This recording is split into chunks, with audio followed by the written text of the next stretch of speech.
All right, good evening, everyone. Welcome to the September 10th meeting of the Milford Zoning Board of Appeals. Please stand for the Pledge of Allegiance. I pledge allegiance to the flag of the United States of America and to the republic for which it stands, one nation, under God, indivisible, with liberty and justice for all. Thank you. Roll call, please. Mr. Montano and Mr. Wolf are excused. Mr. Dubois? Here. Mr. Enick? Here. Ms. Hirsch? Here. Mr. King? Here. Mr. Soda? Here. And Chairman Ferrante. Here. Also present tonight, Stephen Harris, our zoning officer, and Meg Green, our recording secretary. And tonight we will have Ms. Hirsch standing in for Mr. Montano and Mr. Dubois standing in for Mr. Wolf. Okay.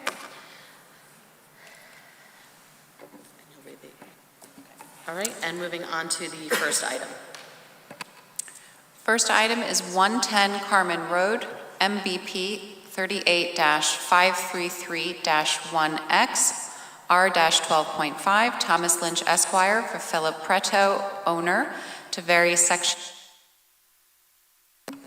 3.1.4.1, east side yard setback to 7.8 feet where 10 required, to construct addition. Survey by R. Plain, review date is 8/18/2024.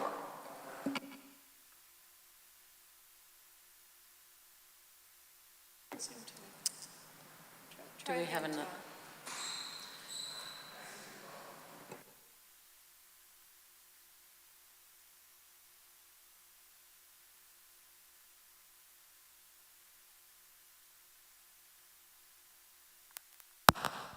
There we go. All right. Thank you, Stephen. Thank you, Stephen. What a way to start the evening, right? So, again, thank you, Madam Chair and members of the board. Just for the record, my name is Thomas Lynch. I'm an attorney with the law firm of Lynch, Trimbicki, and Boynton, and my office is located here at 63 Cherry Street in Milford.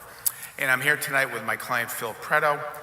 Phil is the owner of the property located at 110 Carmen Road, and we're before you with a fairly simple application to vary Section 3141, the east side setback for the residents from 10 feet required to 7.8 feet provided, as shown on the survey that's been supplied with this application. So just a little bit of background. The property at 110 Carmen, it's in the Orchard Hills area. It's right behind Orchard Hills School. It's a subdivision that was developed back in the mid to late 1960s. The house is a 3-bedroom raised ranch. It consists of roughly 1,288 square feet with a 1-car garage under. The plan is to build an addition to the east side of the property, which would add a 2-car garage as well as a master bedroom suite over the garage. There'd be minor renovations to the interior. The existing 1-car garage that is provided on the house now would be turned into a storage area. And in that master bedroom suite, it's a large bedroom with a bath, a walk-in closet. The 2-car garage would be below. The driveway now comes in so that the garage is accessed from the side of the house. With this addition, the driveway would come in straight to the street, and the area to the side would be landscaped. So it's a very attractive addition. It was put together by the architect and submitted to you back in June. This is a rehearing on that application. The board denied the application in June. It was a application seeking a side yard setback of some 3 feet. I advised the client, especially after watching the YouTube tape, and I heard Sarah say to him, "What's your hardship?" And Mr. Preto said, "I don't have one." Wrong answer. And Then Bill Soda had a discussion with him about amending the plan. Do you really need to have a garage that wide? He amended the plans. This plan comes back with I think it's a 22-foot wide garage. The house has been brought back some 4 feet. As to the hardship, there's no area to put an addition on the house with the existing improvements on the property, so that this is the only area that would make sense to have a addition put onto the side of the house. And I submit to you that under the terms of our zoning regulations, the whole intent about having a side yard setback is to create space. Okay, so what you can see from looking at the survey is that by moving the addition back 4 feet, there's some 27.8 feet spacing between the proposed addition and the residence next door. So I submit to you that that is a reasonable spacing between the houses. There's no other area where the addition could go on. And I think in good faith, he took to heart the comments that came from the board back in June, and he's reduced the size of the addition, and I think that it's a reasonable request. So with that, I'd ask that you approve this. If there's any questions, I'd be happy to answer them. Thank you, Attorney Lynch. This certainly is a more reasonable request from June, and understanding, agreeing that there is nowhere else on the lot to put an addition. However, I think we can also agree that not every lot can support every desired improvement. This lot is above the minimum square footage for the zone, is deeper than the minimum required for the zone, and is wider than the minimum required for the zone. So where is the hardship in the land? Well, the hardship in the land I would submit to you would be the fact that, again, the improvements are already there. So to put a garage, where are you going to put the garage? In the back? You can't do that. You can't have a master bedroom and a garage put off to the rear of the property. The flow of the house, it's a relatively small house as it is now. It's some 1,200 square feet. So in terms of an addition with a garage in that area, I don't think that it's an unreasonable request, and I think that the hardship lies in the fact that the existing improvements are already there. It precludes reasonably putting the addition anywhere else. Adding this addition would create some 550 additional square feet of living space. So we're talking about going from a 1,280 square foot house to some 1,700 square feet. Clearly, this is not an overburden on the neighborhood. Well, there is plenty of room on the lot for an addition on that side of the house with respect to the setback. This house currently has a one-car garage. The implication here, the complication, is that the applicant wants to build a two-car garage. Why can the one-car garage not be replaced with another one-car or enlarged one-car garage and respect the setback requirement?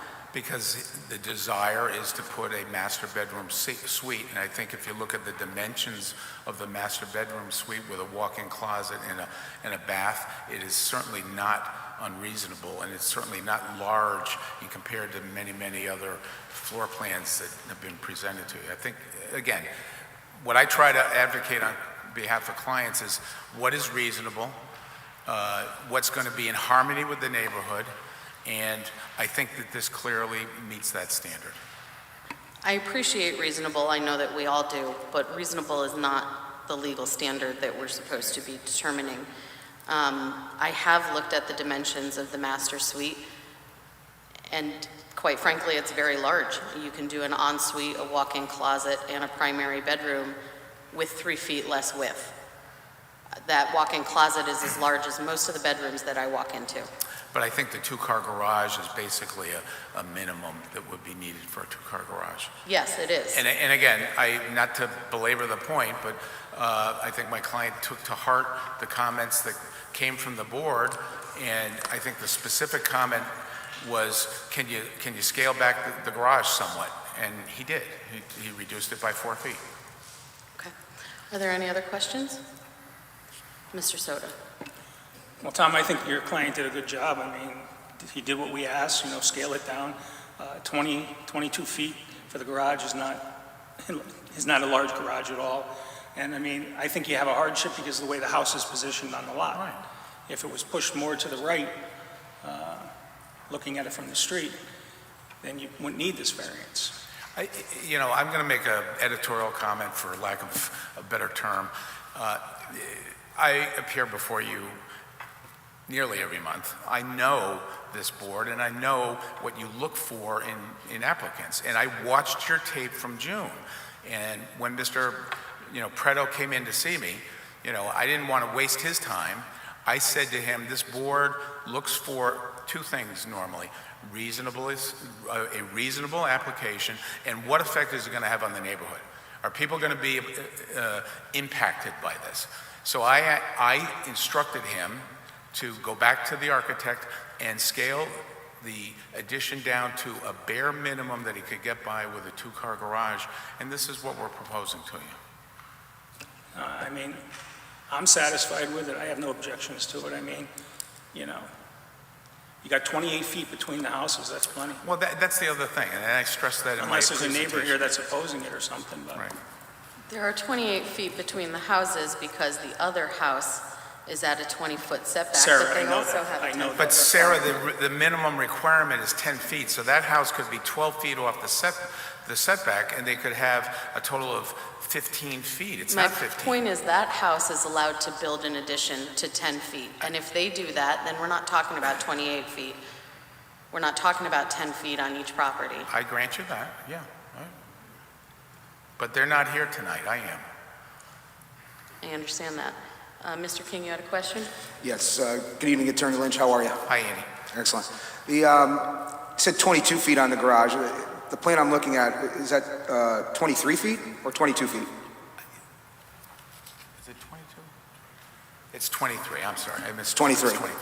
All right, so if you were to be in the setback, then we're talking 20.8 for the garage, correct? So if you shrunk the If house, you got out of the setback, you'd have to left take it with 3 10 feet feet. off. You'd have to take another 3 feet off. Yeah. You wouldn't be able to have a 2-car garage. yeah, you'd be at 20.8. Right. 20.8. Right, you wouldn't have a 2-car garage. That sounds reasonable to me for a 2-car garage. 20.8, 20 feet? Yeah. I mean, I believe last month we discussed this, parking spots, a minimum of 9 feet per garage space for 1 car, 1 per space, right? A single-car garage is usually 12 feet wide. I believe last month we were discussing something similar, and it was 9 foot per No, those per were the space. parking spaces on Dorena Place. We're talking about parking spaces. We're talking about a structure. So you're going to have garage door frame, you're going to have trim, I think Bill, he's the But builder. with a single door, you could easily get 2 cars into 20.8. No, you can't. And also, too, is the garage equal with the overhangs on the main part of the house? Or does it not include the overhangs? It's equal, it's flush. Because I'm seeing 25.2 on the other side, but this garage side on here says 24. So there's square footage, it looks like there's square footage that could be made up, or at least 1.2 square foot across the front and back of the garage area for the second floor. So if you were to stay in the setback, you could add more square footage upstairs if you were equal with the overhangs on the first floor. I don't think it's the upstairs necessarily. I think it's the size of the addition to accommodate a 2-car garage. Well, you know what I'm saying, is that the main structure has a front and back overhang. Stephen, could you scroll to the building plans? Because I'm seeing a dimension on the side of the garage that says 24, and on the other side of the house it says 25.2. I think don't the overhangs count in the 20%? What was that?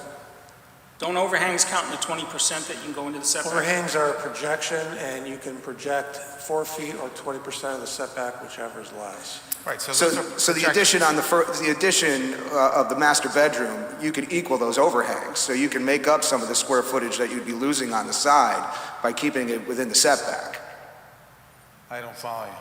No? Look at the front elevation. I don't It's follow straight- you it's either. fr- Yeah, you're looking on the side elevation. Well, I'm looking at the plans here, and I see on one side it says 25.2, but on the garage size it says 24.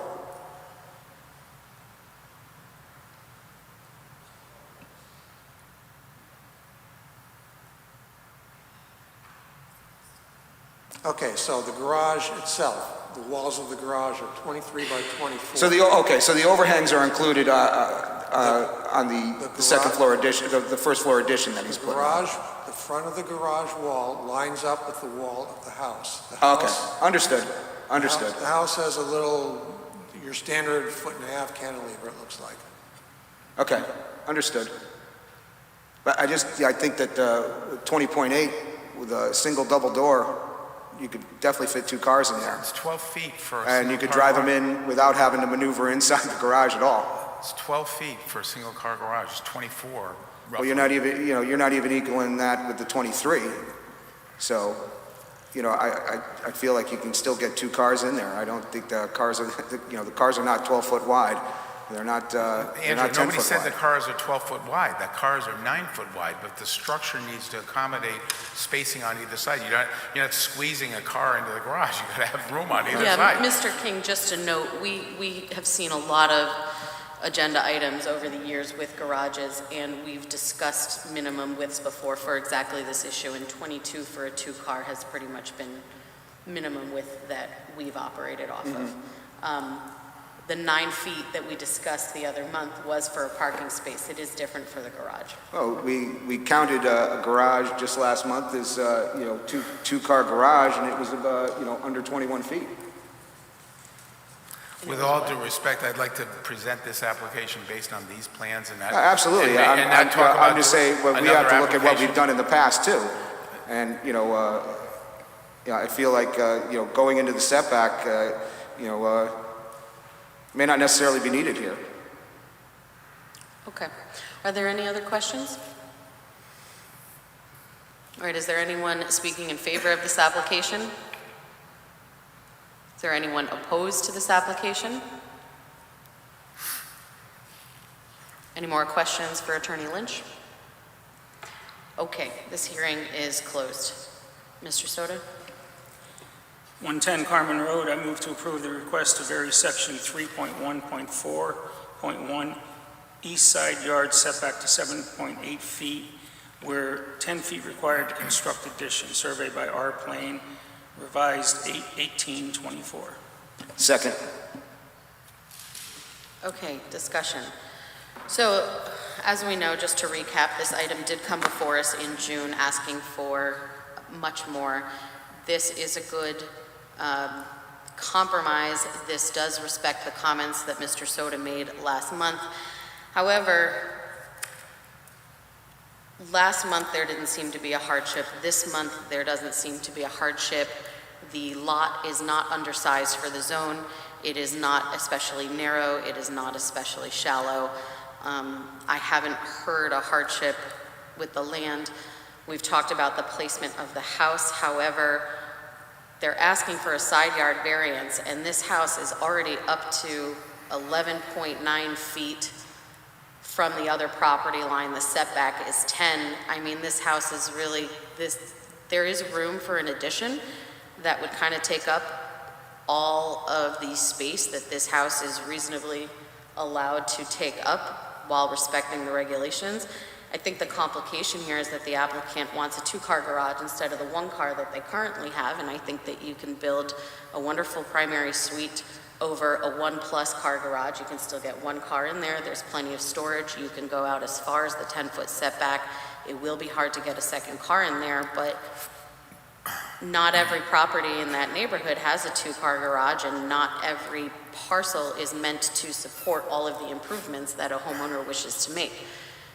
This house is all, with an addition up to the 10-foot setback, is pretty much already end to end on this property. So I don't see a hardship here other than the applicant wants a two-car garage. Well, I totally disagree with you, Sarah. We've given people variances a lot bigger than this. And, you know, they did what we asked. They came back to us. They're only asking for 2.8 or 2.2 feet. I mean, this is not a big variance here at all. You're right, Bill. It's not big, and it is reasonable. And as a community member, I want to give it to them. It is reasonable. It's a good improvement. But to be fair, I don't think that we've always made decisions based on what we're tasked with, which is what is the hardship. We've always looked at them if they're reasonable, and this is very reasonable. And, I mean, I don't know what the big change is, but I'm not happy here if you guys want to turn this down. Any other comments? All right, well, then a vote. Mr. King, Against the motion. Mr. Soto, With the motion, Ms. Hirsch, Against the motion. Mr. Dubois, Against the motion. and I'm against the motion.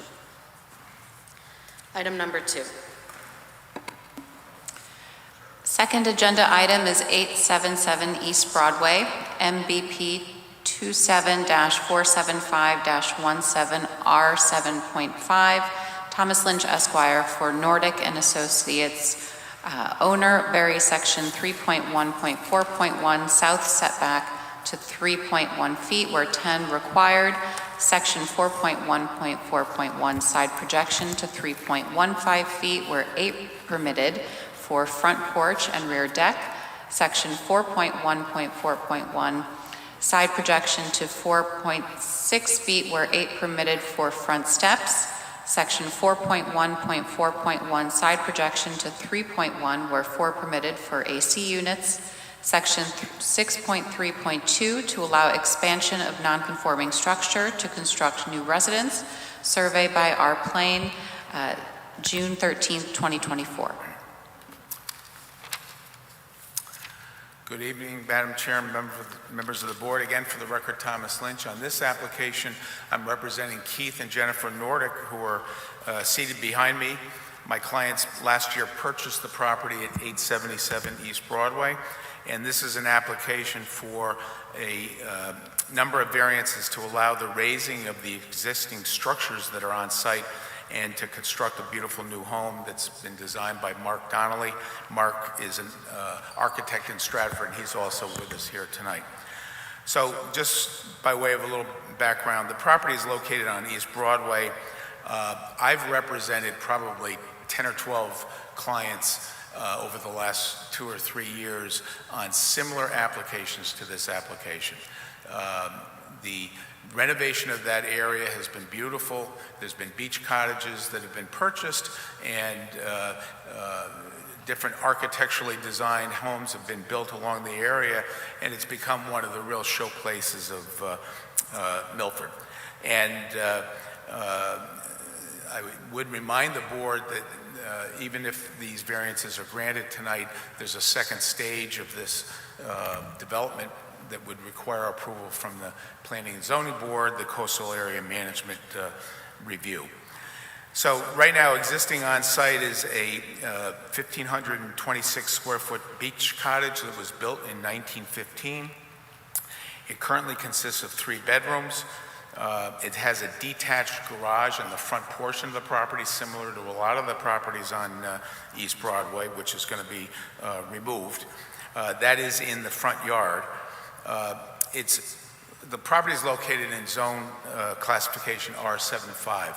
So again, similar to the R5 zone, you need to have 10 feet of setback on one side and 5 feet on the other side. If you look at the survey, which we don't have.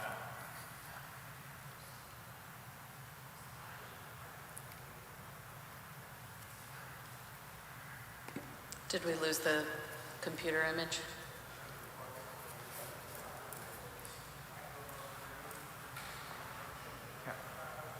All right, please bear with us just a moment while we figure out the technology.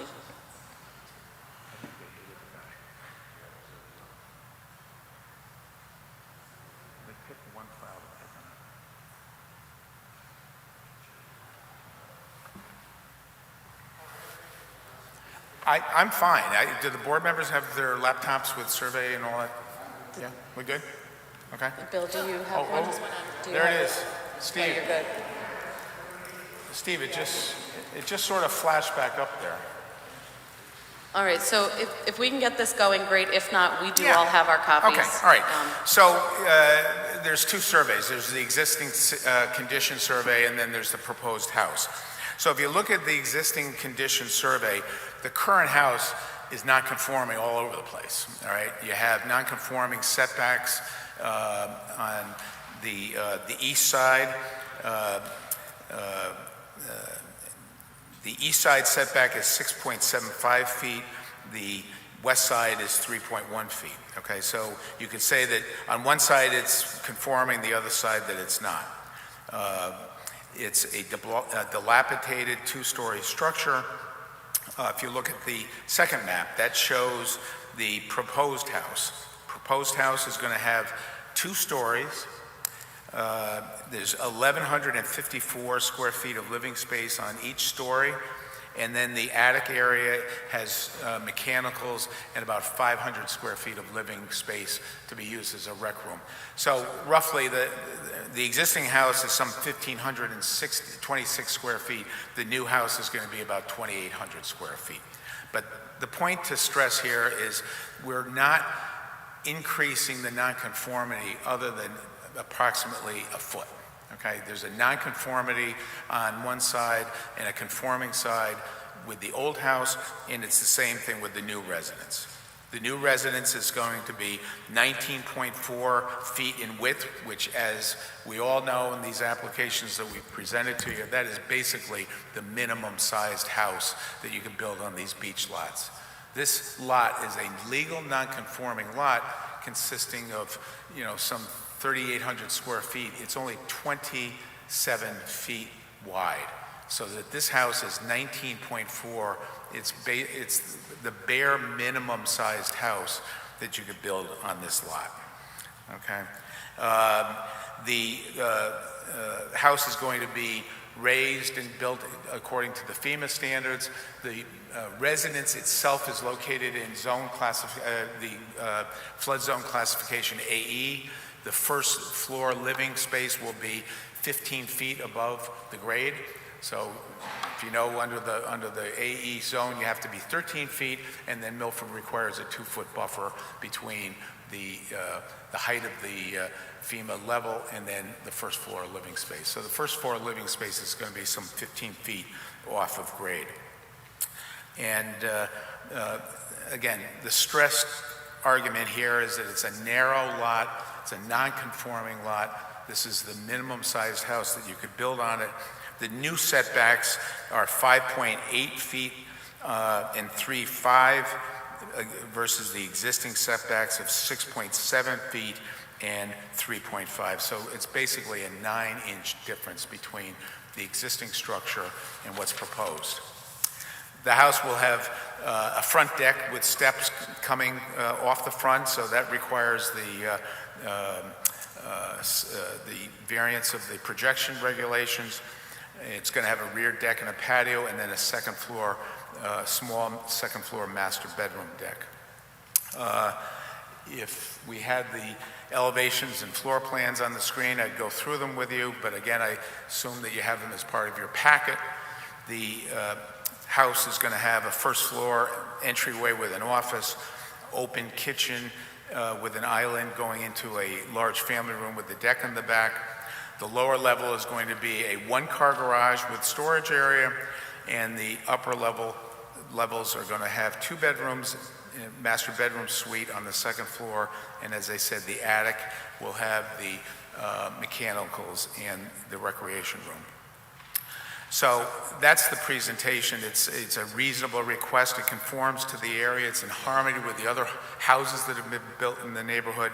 It's a minimal increase in the side yard setback from the existing house, and we'd ask that you approve this application so that the Nordics can go forward and build their beautiful new home. Thanks. Thank you, Mr. Lynch.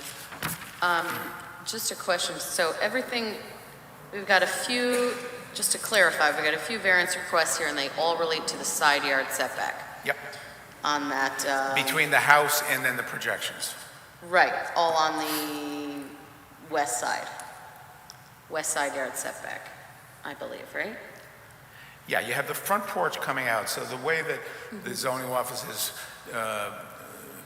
asked us to do these applications, when you're expanding a non-conforming structure, that requires approval from Yes, the that board. was my next question. Right. It doesn't appear that what's being built is infringing any more into the setback than what's existing, it's just being elongated front to back, correct? Exactly, yes. Okay. And they're eliminating the garage. The garage is bye-bye. Okay, any other questions for Mr. Lynch? Yes, Mr. King. On the existing structure, the rear deck, is that wrapping around the side? And that's going to, is that what I'm seeing? Looks like It's going to go right out, but then it's going to have stairs going down Well, to the yeah, patio. There's going to be a patio on the ground level. But currently, the existing though, there's a deck on that wraps around the side too, Yeah. right? And Yeah. that's being removed. That's gone. Right. Yeah, so you're actually You're actually getting keeping away that from more this, within you're getting the away width of from the the, house. you're getting Right. away from the property line is what you're Right. doing. Okay. Yep, good point, thank you. Okay. Any other questions? All right, is there anyone speaking in favor of this application? Is there anyone opposed to this application? Any other questions for Mr. Lynch? Okay, this hearing is closed. Mr. Soto. It's 877 East Broadway. I move to approve the request to vary section 3.1.4.1 south setback to 3.1 where 10 feet required. Section 4.1.4.1 side yard projection to 3.15 where 8 feet permitted for a front porch and rear deck. Section 4.1.4.1 side yard projection to 4.6 where 8 feet permitted for front steps. Section 4.1.4.1 side yard projection to 3.1 where 4 foot permitted for AC units to allow expansion of non-conforming structure to allow new residents. Survey by R-Plane 6/13/24. Second. Thank you. Okay, so we've got an infringement on one side yard setback existing, and that is being expanded front to back, but it's not going any further into the setback. To Mr. King's point, we have stairs on the other side that were in the setback and they're being eliminated. So setback is being respected on the other side and in the front and in the back. We just have an expansion from the front to the back of the property of the existing setback infringement. I would also like to note that I looked at all of the properties on this side of East Broadway in the city mapping. And this is, I mean, we know that all of the lots down on East Broadway are narrow. I would say, based on what I saw in the mapping, this is by far one of the more narrow lots on the street. There are maybe 16, 17 at this width and under, and 50 to 60 that are bigger on that side of the street. So I don't have a problem with this one. Mr. King? I think we're coming away better than what's there now, and we're going to have a good-looking house when it's done. Thank you. Anyone else? I have no problems with this. It's a nice application. Okay, great. All right, moving on to a vote. Mr. King? With the motion. Mr. Soto? With the motion. Ms. Hirsch? With the motion. Mr. Dubois? With the motion. And I'm with the motion. The motion passes. Thank you. Thank you. Okay, Ms. Hirsch, item number 3, please.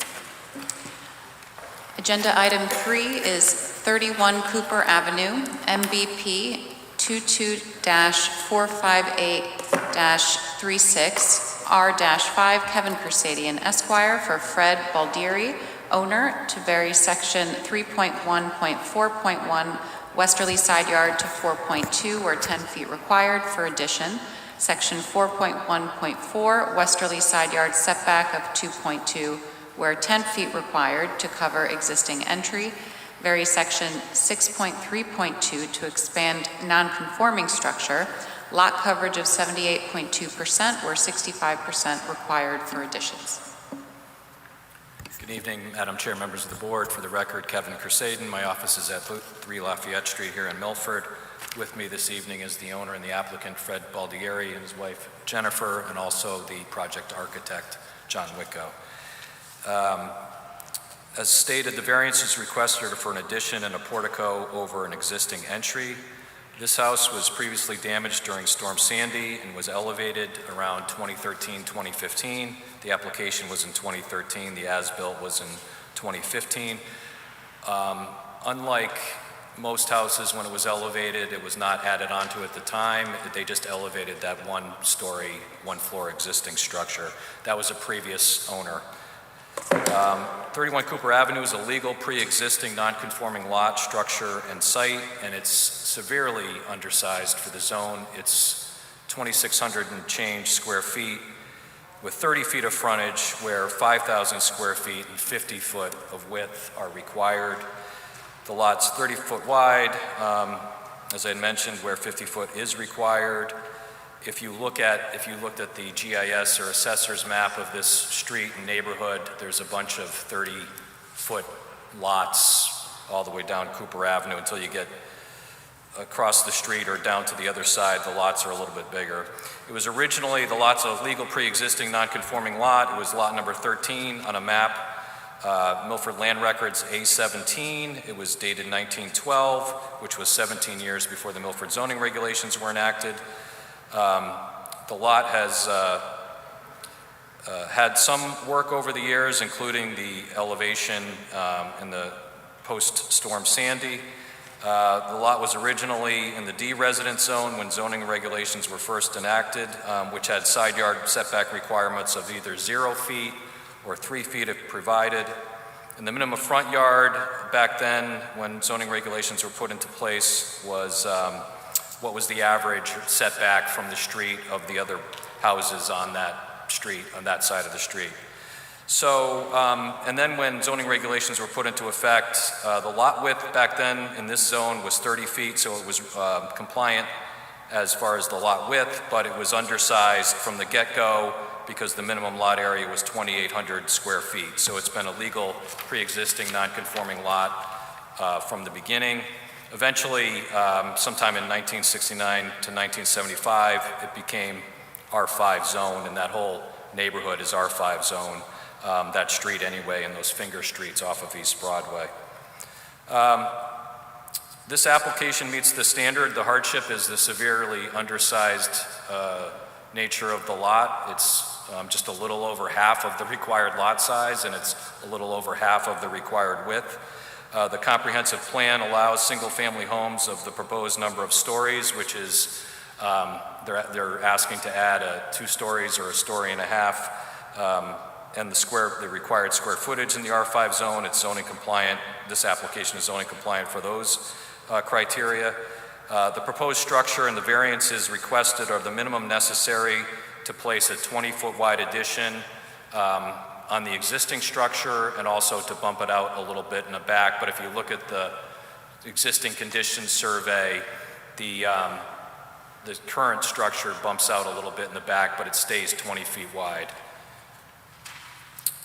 Many properties located in the R5 zone have single-family houses with 2.5, 3 stories. The hardship, once again, is, this is really tiny lot. And if you look on this street, it's not out of character to have houses that are 2.5 stories. Some of them have been elevated. Most of them, I think, have been elevated at this time, but very similar to what's being proposed here. Additionally, the other hardship is there's inland wetlands and tidal wetlands on the back of the property. So topographic conditions or inland wetlands or tidal wetlands, if they impact the property, can also be considered legal hardships that run with the land. So what the significance of that is, it's not,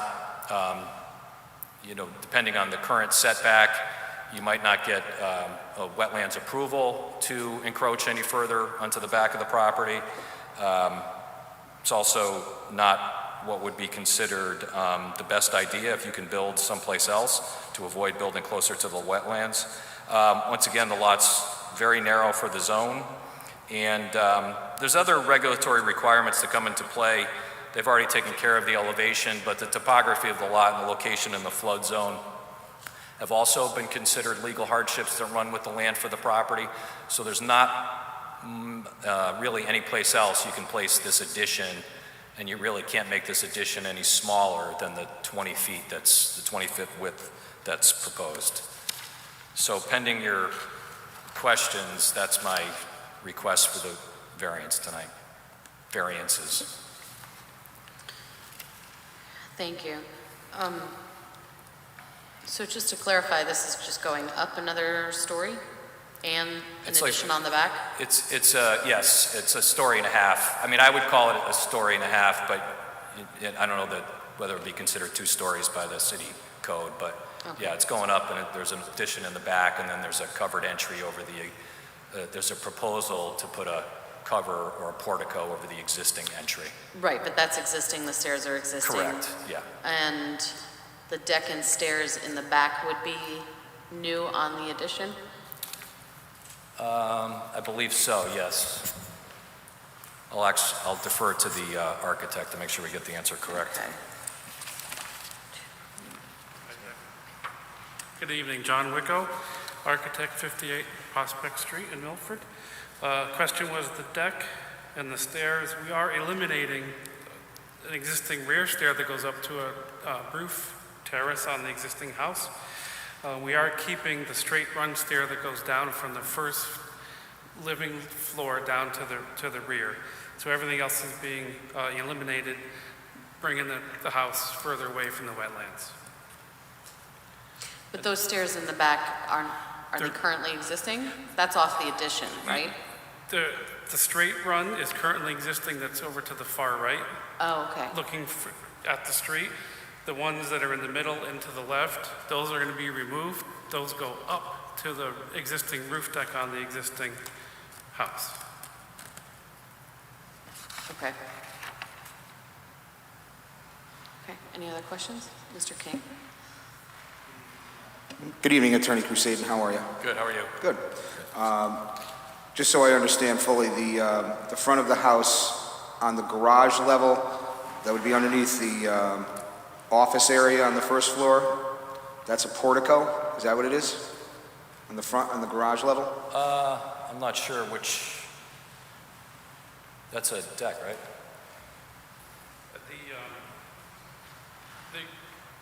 John Wicko, the lowest level is the existing garage door, which we're keeping. We're maintaining that to keep parking. So we're actually parking underneath the addition, which is that office. Okay. So that's an open to air, and we're be able to drive under. Excellent. So the proposed portico, Stephen, if you go back to that one. The other one that shows it's the sketches. The proposed portico, if you're looking at that first, it's the left-hand side there over the stairs. That's the cover for that. And one more question. The rear addition, I guess the question on the left side, those stairs are existing right now? Yes, correct. Okay. Yeah. And that rear addition doesn't come out any farther than those rear stairs, correct? Correct. Okay. Any other questions? Is there anyone speaking in favor of this application? Is there anyone opposed? Okay, with no further questions, this hearing is closed. Mr. Soto.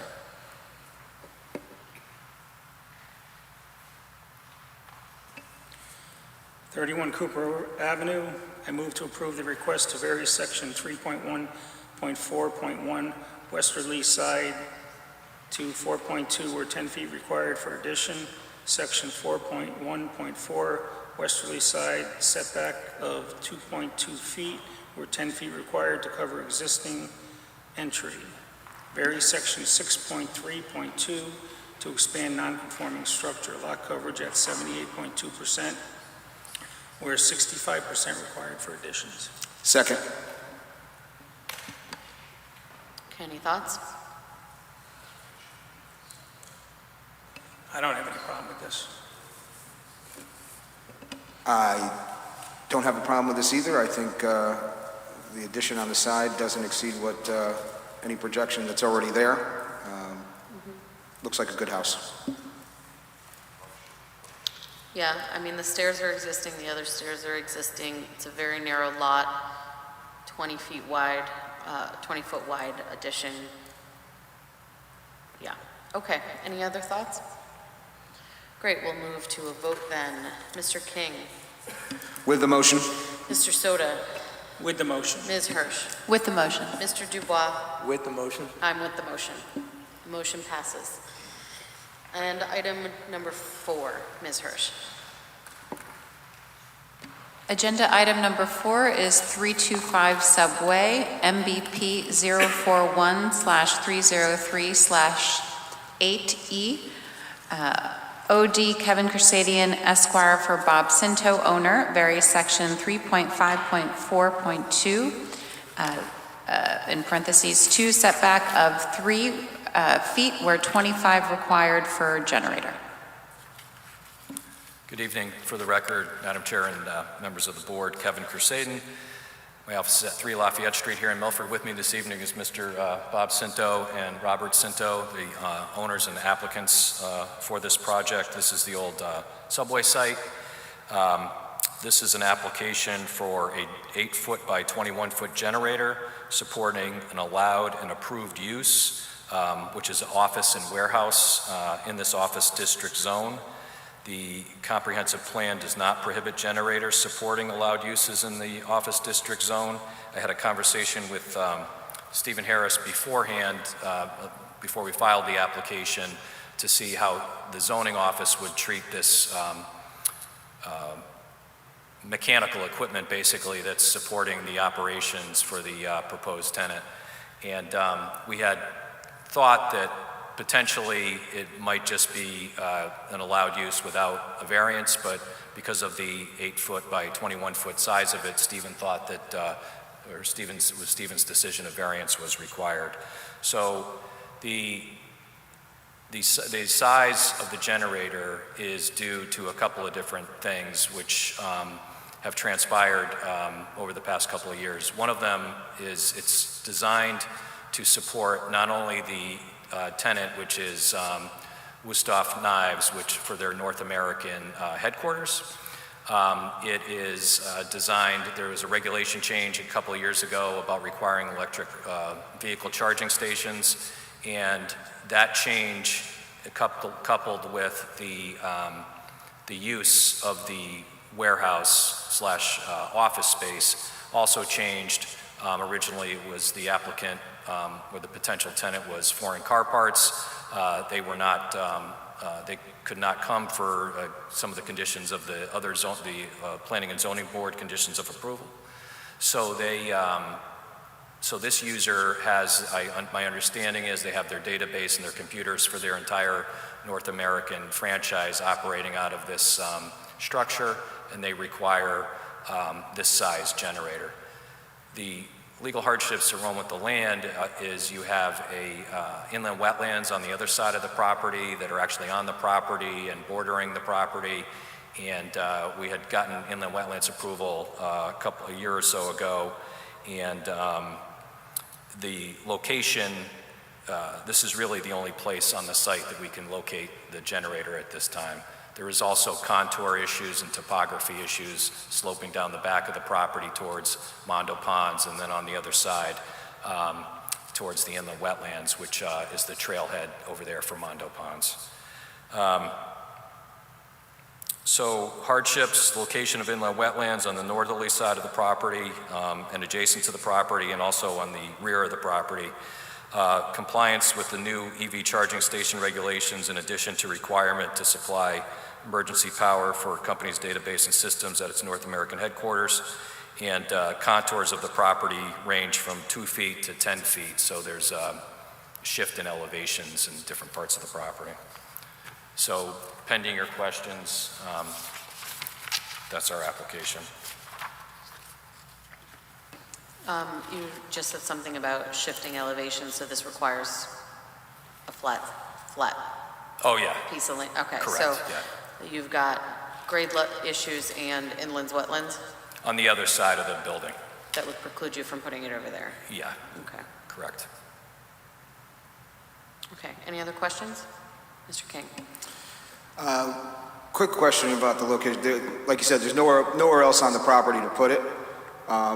Is there a reason why it can't be put on the roof? It weighs too much. It weighs too much? Yeah, It's a weight issue? yeah, Okay. correct. It also would be a height issue. It would also be a height issue. Yeah, All my years, I've never seen anybody put one on a roof. right. Any other questions?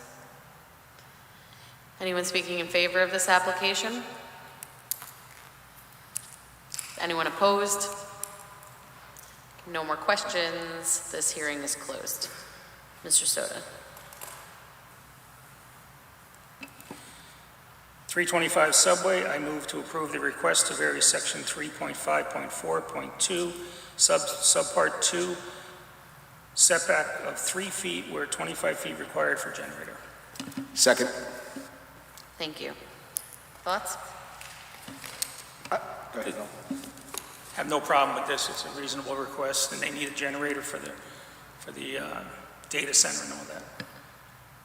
Makes sense. There's nowhere else to put it. Okay, great. All right, move to a vote. Mr. King, With the motion? Mr. Soto, With the motion. Ms. Hirsch, With the motion. Mr. Dubois, With the motion. and I'm with the motion. Motion passes. Thank you. Thank you. Okay.